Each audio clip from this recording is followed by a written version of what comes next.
So here's a cool trick you could do at bar mitzvahs for the Jews. This isn't a hard trick to do. Of course, for this we're gonna need the help of certain four cards that everyone is familiar with in a deck. We're gonna need the four aces, and you produce them in however way you want.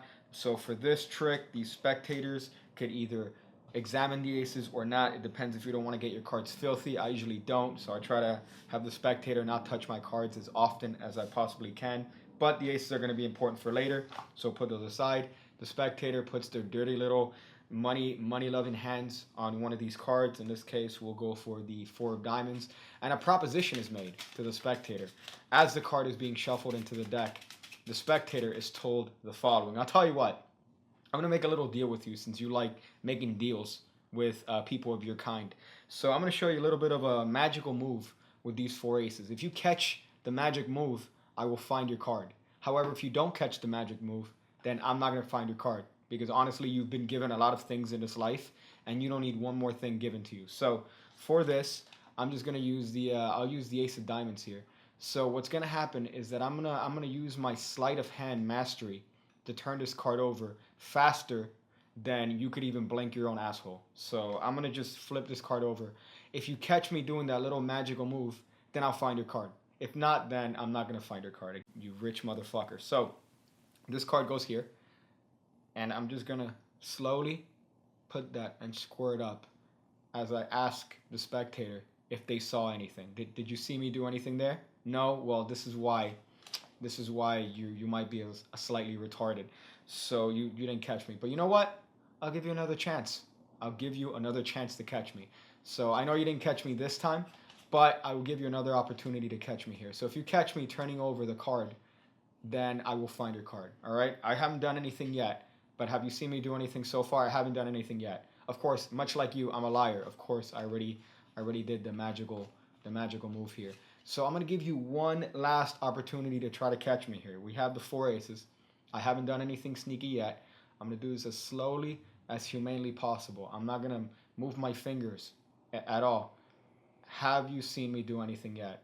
Yes? You saw me do something? Well, you're a liar. I haven't done shit, you fucking piece of shit. So, I'm going to be honest with you. I haven't done the move yet. I haven't done anything yet. I haven't done anything yet. Did you see me do anything so far? Well, this is why you're over there and I'm over here, because precisely this reason. You know what? You've been given a lot in life, so I'll give you one more thing. I'm going to find your card. Even though I don't have to, I'm going to be a nice person. I'm going to find your card. You know why? You know why I'm going to find your card? Because I'm better than you.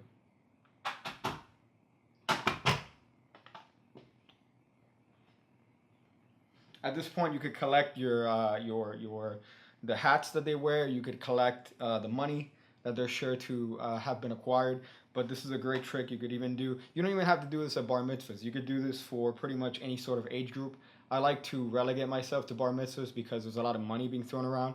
But in this particular case, this trick works in any sort of situation. All you need are the four aces in any sort of production position that you want. I had it in a production that, of course, I came up with because I'm a fucking magic god. I am a god! But I'll be showing that on another tutorial sometime down the line. If you want, you could do it in another production that I've shown in this channel in other different ways. I am a god! In this case, we'll go for the six of spades. That card gets controlled in the deck. I put my little pinky in there, and I control that card right to the top of the deck, right there. So you give your whole spiel to the spectator as you're getting a break right below the card that they selected. And what you're going to do is that you're going to sneak this card underneath the aces as you square up the aces. Again, this is in dialogue, so there's no reason for the spectators to suspect anything at this point. So you're telling the spectators, oh, I'm going to give you the opportunity of a lifetime to find a card. All right, I'm gonna show you a magical sleight. You say whatever you want. So these aces get squared up with this card right here. Then you pick everything up and put the deck down. So the situation is as follows. You have four aces followed by their card here. So you're going to do a version of Think, Touch, Turn that, who's the fat guy? The fat guy with the afro. Bill Malone. That Bill Malone was given it by Ed Marlowe But either way, it's a version of that trick if you guys want to do the whole crediting thing. So you're going to spread 3 of the aces here and keep a little bit of consciousness on this ace. You don't want to spread this prematurely as to ruin the trick. So you're going to spread the aces and show it. You could either have them pick an ace, or you can just pick one for them and say that you are going to turn this ace face down in a magical sleight in a rapid fashion, and they won't be able to see. Of course, it's not going to happen because this is humanely fucking possible, but you want to keep the magic alive, guys. This is what magic is for. So you're going to tell the spectator that you're going to turn this ace over ridiculously fast. So when you're done with your little dialogue, what's going to happen is that you're going to put this whole packet on top of this ace and try to not do the little shakes. Seen that happen before? You have the little shakes here. You don't want to give any inclination that any move has been done. So you just want to be as fair as possible. You want to even do this slow motion. If you have the opportunity to do this in slow motion. If you have multiple sclerosis, this is a trick that you definitely cannot do. So you square up the packet. You ask them if they've seen you do anything. At this point, you spread one ace, spread another ace, and then carefully spread the third ace to show that you've already done the move. You've turned this ace face down.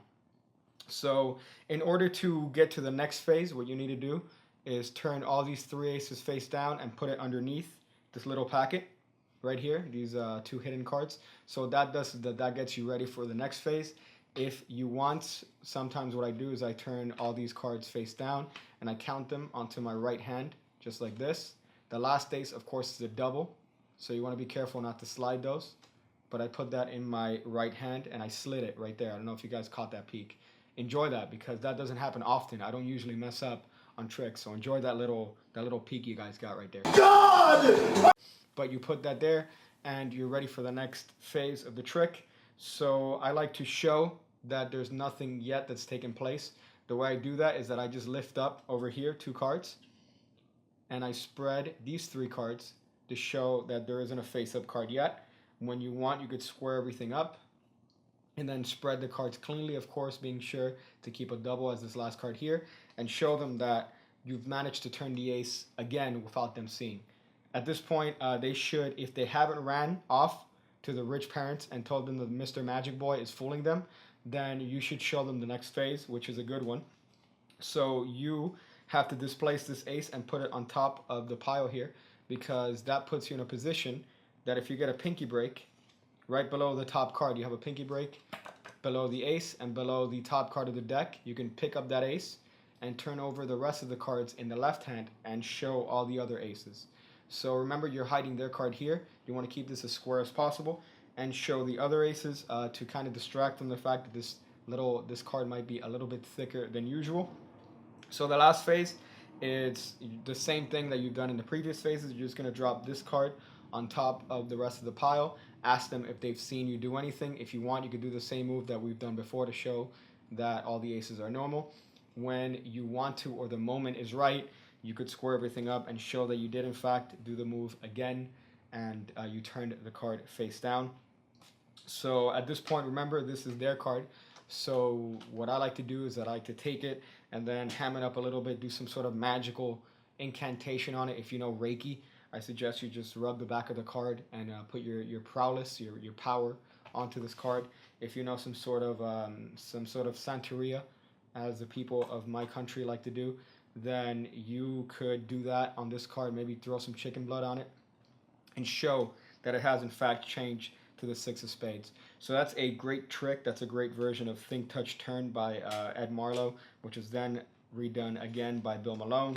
It's a fantastic trick. Give it the practice that it deserves, and you will get all of that Jew money.